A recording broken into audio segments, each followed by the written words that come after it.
open session at 8:46 a.m. No final decisions were made and no notes were taken in executive session. The public phone line has been unmuted and representatives of the media may once again report all board discussions and actions.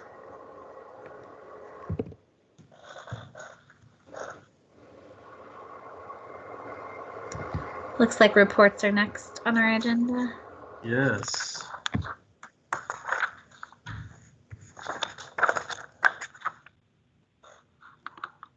Please bear with me for one moment.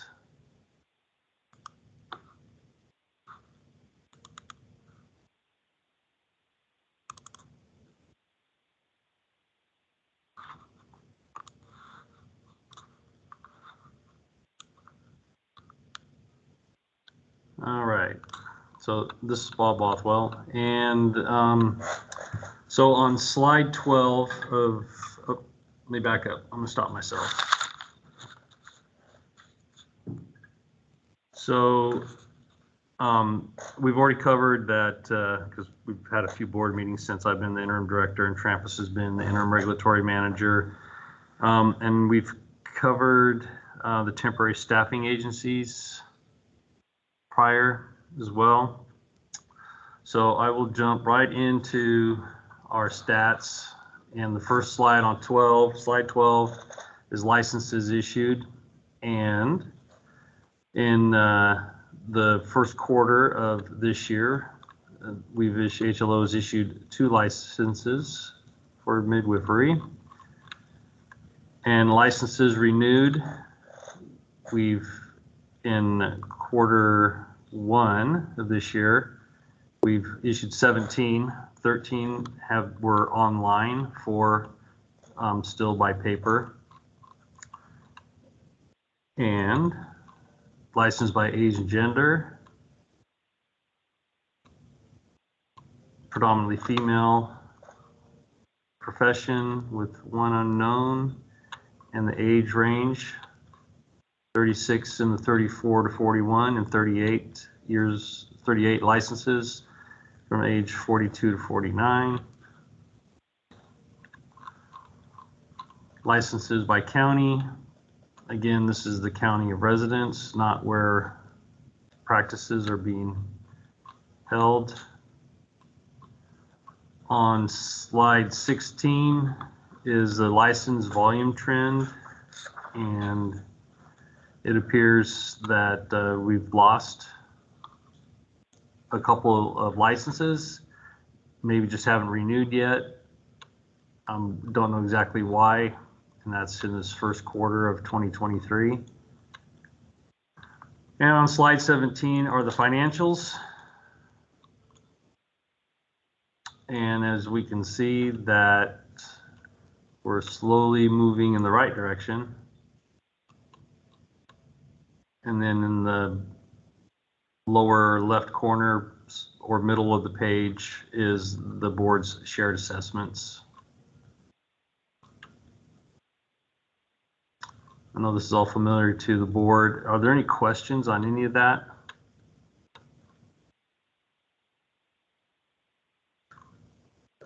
Hearing none, we'll move on to the regulatory report. Trampus, are you there? I am here. So you can see on the regulatory report, I thought I had my camera on there. So you can see on the regulatory report that we have 3 biennium still on there. However, the 2019 biennium, all of the cases that came in for that biennium are now closed. We had a total of 21 come in during that biennium, and like I said, they've all been resolved. And then you can see the next 2, the 2021 and 2023 biennium have 5 each still open. So we have a grand total of 10 open at this moment. So that is out of 14 for both of those. So yeah, so this is kind of the general overview of what we've got open and kind of how old they are. Anybody have any questions about these particular members or this particular report?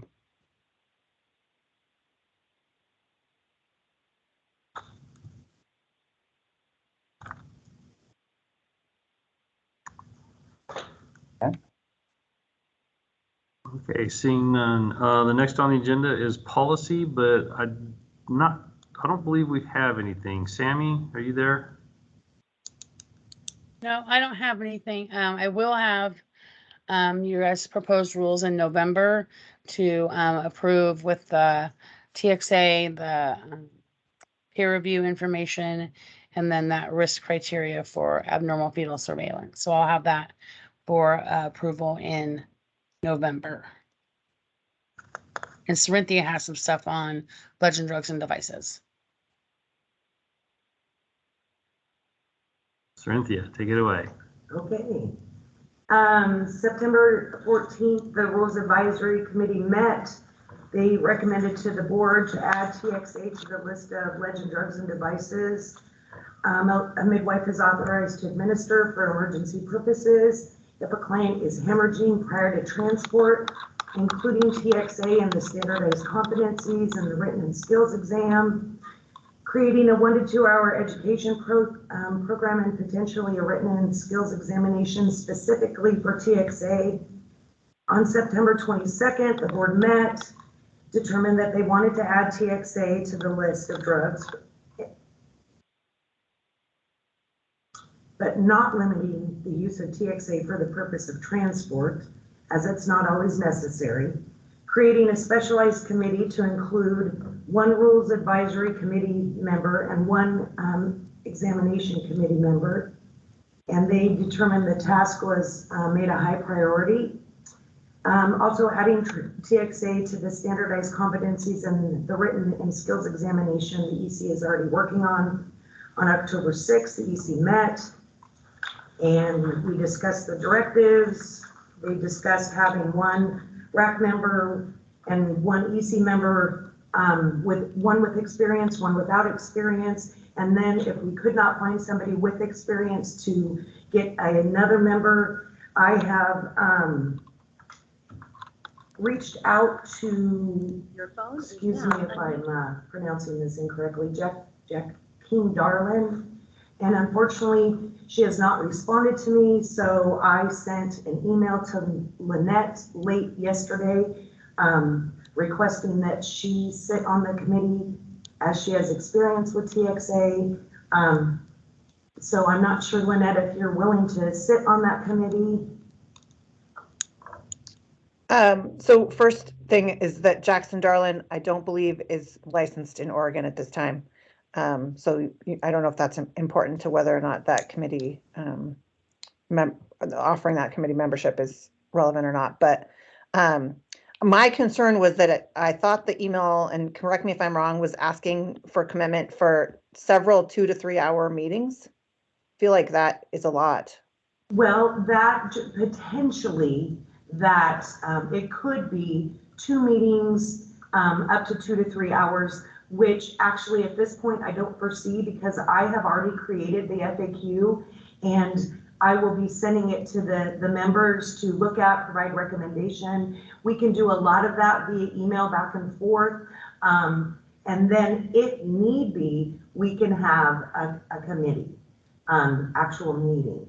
So, but the FAQs at this point are already done. I've already put them together. I think I have included everything that an individual would need to know prior to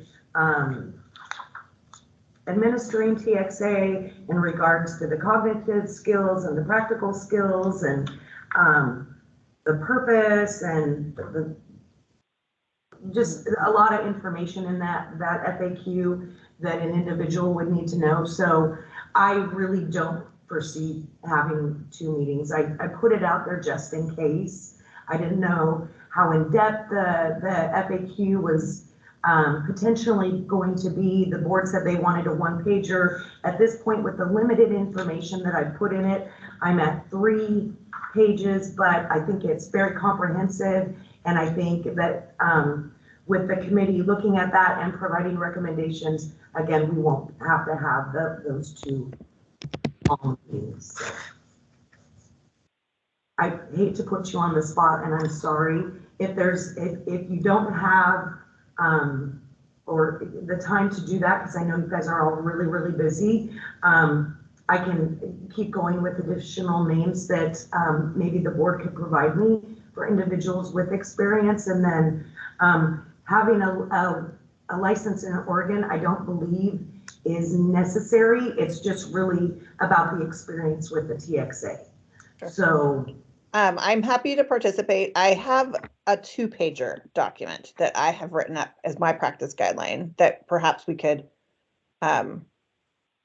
merge or see how they match up. okay.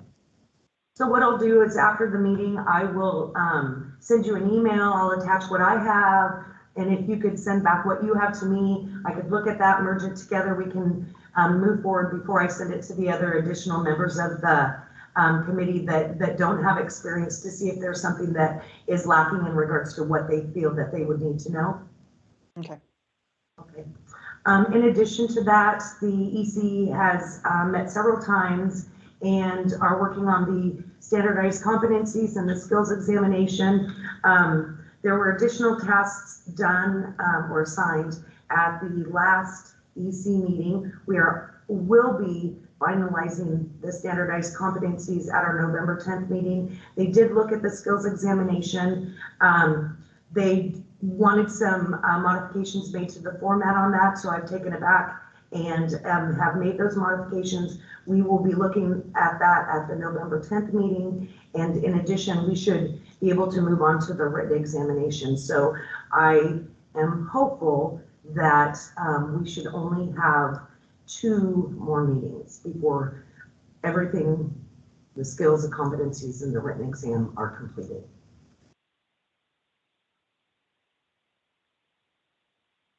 So I will also be able to, I will keep you apprised of what, where the committee is at your next board meeting.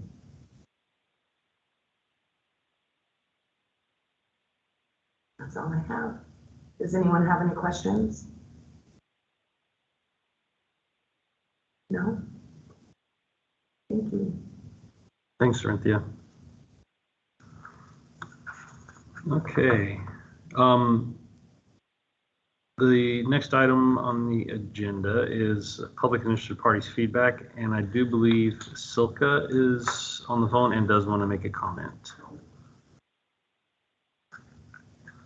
So Kelsey, if you could read us into public and interested parties feedback.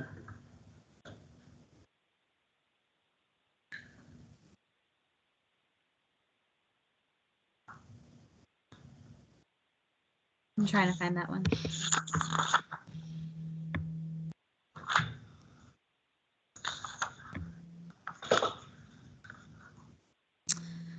At this time, the Board of Direct Entry Midwifery will hear public and interested parties' feedback. Members of the public, please wait until you have been recognized. Once recognized, please state your name and affiliation to the board for the record. I believe it was Silka that was on the call. Silka, this is Bob. Are you still there? Yeah, I'm here. Oh, let me turn you up a little bit. Sorry. Okay. Okay. Can the board hear her? I'm getting This it. is Silka. Can you hear me? Yeah, looks like they can. Okay. This is Silka Akerson. I'm the executive director of the Oregon Midwifery Council. I mainly just wanted to make sure that I understand the timeline of when the rule change around peer review is going to be discussed again in the LDM board meeting. Don't have any other comments today. The November meeting. Okay. And at that meeting, I'll have a full schedule of when it will go into effect, which I'm thinking get over the holidays to give people sufficient time, because it is the holidays. We've ran into that before. I want to say the fair way to do it, to open comment through the holidays, I would say February 15th, probably. I hate to make comments right in the middle of holidays because people forget and they're busy. And so it'll be something like that. Thank you.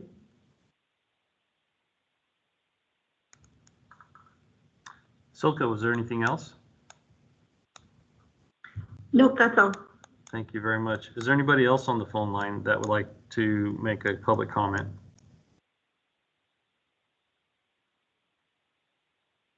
Hearing nothing.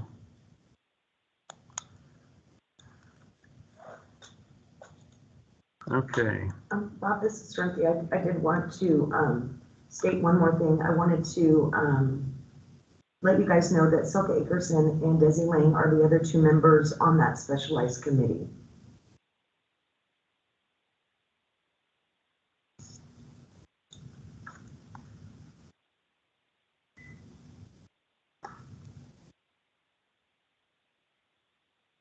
Okay.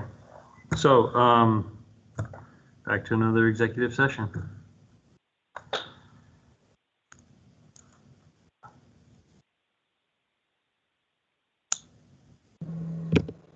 Okay, the Board of Direct and Trade Midwifery will now meet in executive session pursuant to ORS 192.6602F and ORS 676.595 for the purpose of considering information exempt from public disclosure at 9:02 a.m.